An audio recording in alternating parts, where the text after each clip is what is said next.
처음 보는 사람한테 배 발랑 까면서 히히 오셨어요? 저 귀엽죠? 뽕주댕이라고 하죠. 또렷하게 보일 확률이 높다. 이 집 누가 봐도 암컷 고양이. 맞아, 이렇게 생긴 수컷 고양이는 본 적이 없어.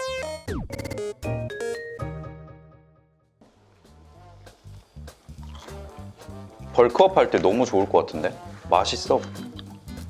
너무 많이 주는 벌크업 좀 해야지. 사모 요새 좀 프로틴 빠진 것 같은데?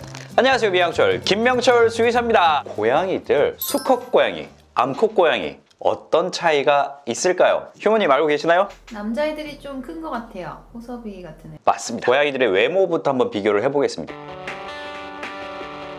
수컷 고양이들이 기본적으로 최고 몸의 높이 그리고 덩치, 체격 자체가 조금 더 큽니다. 그래서 아이들의 덩치만 보더라도 어느 정도 구별할 수가 있고요. 그 다음은 생김새의 차이가 추가적으로 있습니다. 수컷 고양이들은 완전 그 최씨 대구박 아시죠? 하하하 채널의 뚱땅이가 전형적인 이제 수컷 고양이라고 보시면 됩니다. 수컷 고양이들은 이 테스토스테론 남성 호르몬 때문에 이 얼굴 저작근 사람들도 오징어 많이 뜯어 먹으면 커지는 그 저작근 자체가 크게 발달하기 때문에 얼굴이 좌우 횡단형으로 길어요. 가로로.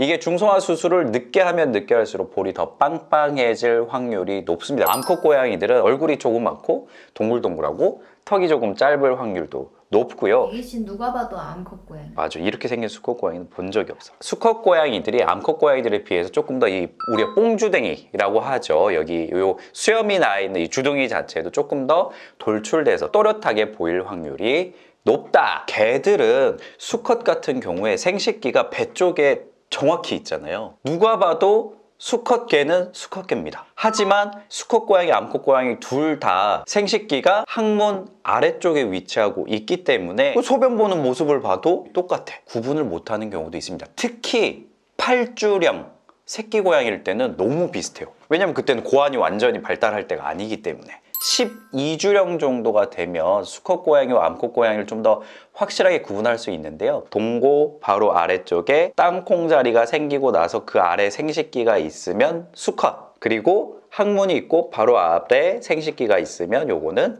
암컷 고양이.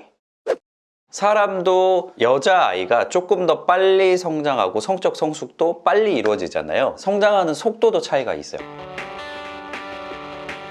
고양이들도 암컷 고양이가 조금 더 성장이 빠르고요. 성적 성숙 시기도 더 일찍 찾아옵니다. 6개월력을 넘어가기 시작을 하면 뭔가 서로 차이가 나타나기 시작을 해요. 암컷 고양이는 조금 더 온전한 암컷이 될 시기가 조금 더 일찍 찾아오고요. 수컷 같은 경우에는 계속 좀 철없이 군다. 이런 경우가 조금 더 많죠. 자, 그리고 수컷 고양이하고 암컷 고양이 성격도 어느 정도 차이가 있습니다. 뭐 다양한 의견이 있지만 지금까지 제가 느낀 바를 더해서 말씀을 드리자면 이미 우리 미아용철의 양양펀치에서 빅데이터를 한번 모았잖아요. 털 색깔보다 중요한 것, 성별 차이에 따라서 성격 차이가 있다. 그리고 그 성격 차이라는 것은 사회성, 얼마만큼 사람들하고 좀 편안하게 잘 지내고 호기심이 많고 그냥 별 생각 없이 빨리 친해지고 이런 인싸 성향의 고양이들은 사실 수컷 고양이인 경우가 비율적으로 좀 더 높았습니다. 치즈냥이가 원래 한 75%가 그런 성격이었잖아요. 근데 그거랑 거의 유사하게 75% 야 빨리 친해지자, 너랑 나랑은 프로야 라고 할 확률은 수컷 고양이가 더 높았습니다. 집에서 뭔가 낯선 사람이 방문하거나 낯선 상황이 생겼을 때에도 조금 더 쉽게 받아들이는 경향성은 수컷 고양이에게 있고요. 저는 이거의 이유가 원래 이제 수컷 고양이들은 그냥 단순히 무리를 이루고 그 무리를 지키면서 살아가는 게 아니고 암컷들이 생활하고 있는 터전을 3배, 4배의 영역을 돌아다니면서 똑똑똑 용숙씨 발전기 오시면 메이팅 콜 한번 해주시면 건강한 유전자를 좀 나눠드리고 싶습니다. 이런 식으로 좀 더 천연덕스럽게 여기저기 막 명함 뿌리고 그러니까 약간 영업직인 거지. 암컷 고양이들은 근데 이것과는 반대로 좀 더 무리를 이루고 수컷에 비해서는 한정된 지역을 지키면서 방어적으로 지내는 아이들이다 보니까 낯선 영역지 그리고 낯선 사람의 방문, 낯선 것들에 대해서 변화를 주지 않는 쪽으로 지키려고 하는 부분이 강하다. 그래서 이 수컷 고양이 같은 경우에는 보호자분들이 조금 서운해하는 경우가 많아요. 왜요? 쟤는 나한테만 저러는 게 아니고 낯선 사람 오면 나한테보다 더 막. 근데 암컷 고양이들은 그거에 비해서 평소에 그냥 친하게 지낸, 익숙해져 있는 그 가족 구성원들한테만 잘 지내고 오히려 낯선 이가 방문했을 때도 이렇게 지켜보고 있다가 서서히 나와서 그 사람을 살펴보는 훨씬 더 조심스러운 모습을 보이는 경우가 많다. 기본 에너지 레벨 자체도 다르다.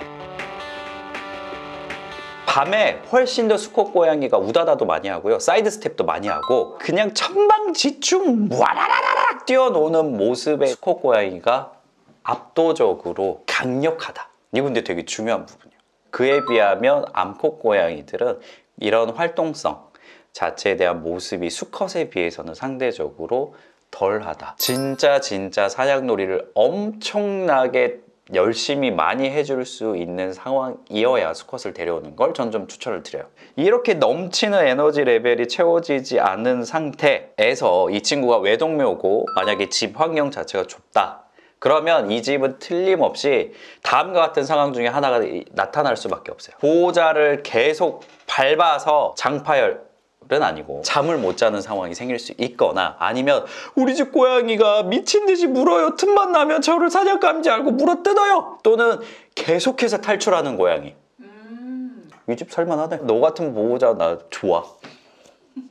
이것까지는 좋은데 친해지고 나서 이 친구들이 너무 폭발하는 에너지 때문에 미칠 것 같은 모습들이 보일 수도 있다. 그렇기 때문에 이 부분에 대해서 충분히 다 제공할 수 있는 상태 또는 수컷 고양이를 데려올 때는 차라리 다른 고양이를 같이 데려오는 게 훨씬 더 좋아요. 새끼냥이일 때 그나마 둘이서 이제 밤에 막 다다다다다다다 우리 둘이 친해 또 다다다다다 리랑이랑 아랑이랑 다다다다다다 에너지를 서로 막 분산시켜서 해결할 수도 있다. 이에 비하면 암컷 고양이들은 벵갈 암컷은 또 별개겠죠.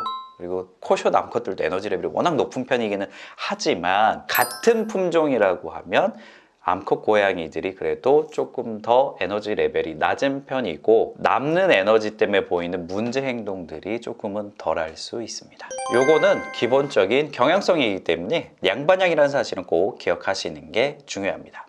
약간의 수명 차이도 있고요. 잘 걸리는 질병도 차이가 있습니다. 연구 결과에 따르면 암컷 고양이가 수컷 고양이에 비해서 평균 수명이 조금 더 길게 나와 있습니다. 그리고 수컷 고양이들이 잘 걸리는 질병들이 몇 가지가 있어요. 한 가지는 당뇨병. 고양이 심근질환으로 지금 논문을 쓰고 있는 중인데 수컷의 비율이 훨씬 더 지금 높게 나오고 있습니다. 다른 연구 결과들과 좀 비교를 해봤어요. 그랬더니 제가 확인한 것과 똑같은 통계로 수컷 고양이에서 고양이 심근질환 발생률이 더 높다라고 나와 있는 연구 결과들도 분명히 있더라고요. 그리고 암컷 고양이와 수컷 고양이의 요도 크기가 차이가 있습니다. 둘 다 뭐 방광염이 올 수 있는 확률은 비슷하겠지만 방광염에 의해서 이 요도가 막혀버리는 질병은 수컷 고양이가 압도적으로 많이 발생하게 되는 거죠. 그래서 나중에 이 수컷 고양이 생식기를 잘라서 암컷 고양이처럼 만드는 수술을 하는 경우도 있습니다. 질병도 많이 걸려. 특히 뭐 외출하는 고양이 중에서도 넓게 돌아다니고 그러면 외부에서 사고 날 확률도 훨씬 더 암컷 고양이에 비해서 높을 거고. 참 슬프네. 아무튼 수컷 고양이들 암컷에 비해서는 평균 수명이 짧다라는 점까지도 한번 보시면 좋을 것 같아요. 다른 고양이들이랑 관계성은 좀 어떨까? 보통 수컷 고양이들은 낯선 것들이 들어오는 것에 대해서 별 생각이 없습니다. 그래서 새로운 고양이가 와도 조금 별 생각이 없고 새로운 사람이 와도 거기에 대해서 크게 생각을 하지 않는 경우들이 많죠. 조금 달리 보면 별로 눈치가 없을 수 있다. 그러면 눈치가 있는 친구는 되게 싫어할 수 있다. 암컷 고양이 같은 경우에는 처음에는 조심스러워요. 새로운 고양이가 오는 거 또 새로운 사람이 오는 거에 조심스럽지만 하나의 일원이 됐다라고 생각하는 지점이 되면 오히려 선을 좀 잘 지켜요. 저희 집은 조합이 괜찮네요. 저희 집 고양이들은 뭐 누가 합사를 했는지 모르지만 완벽한 합사 코디가 함께 했기 때문에 봉사활동 하시는 분들이 많이 말씀하시는 게 암컷 고양이들은 무리를 많이 짓고 다닌다고 합니다. 그러니까 원래부터 암컷 고양이들은 공동 육아도 하고 자기들끼리 서로 이렇게 도와가면서 무리를 이루고 살거든요. 수컷 고양이는 거기서 이제 쫓아내지만 근데 반대로 이 말은 뭔 말이냐면 개 중에 마음에 안 드는 애 하나를 배척할 수 있다는 말이에요. 눈치 없는 암컷 고양이 하나를 그냥 대놓고 계속해서 괴롭힌다거나 또는 눈치 없는 수컷 하나를 공격한다거나 이런 모습들이 생기는 경우가 많아서 여러 마리 고양이들을 케어하는데 좀 어려운 점이다라고 말씀하시는 경우들이 종종 있어요. 그래서 성별에 대해서 고양이들 간의 차이는 분명히 있다. 하지만 이건 경향성이고 보통은 아이들이 성성수육이 되기 전에 중성화 수술을 하기 때문에 이런 부분이 뾰족하게 튀어나오지 않는 경우가 훨씬 더 많기는 합니다. 고양이들을 여러 마리 이제 반려하고 싶은 경우라고 하면 단순히 성별만 보는 게 아니고 개체들의 기본 특성을 확인하고 데려오시는 게 좋을 것 같다. 오늘 재미로 알아본 수컷 고양이와 암컷 고양이의 특징, 차이점 어떤가요? 우리 집 고양이들은 어떻게 성별에 딱 맞춰서 그 성격이 드러나는 것 같으신가요? 아니면 우리 집 고양이는 뭐 암컷인데도 에너지 레벨이 너무 높아. 네, 충분히 그럴 수 있습니다. 우리 집 고양이는 과연 이런 경향성에 맞는지 아닌지도 오늘 한번 잘 관찰해 보시면 재밌을 것 같습니다. 오늘의 컨텐츠가 유익하셨나요? 그렇다면 구독과 좋아요, 알림 설정까지 부탁드리겠습니다. 그러면 미영철의 낭년펀치 다음 시간에 또 만나요. 안녕. 확실해. 애기씨는 전형적인 암컷 고양이.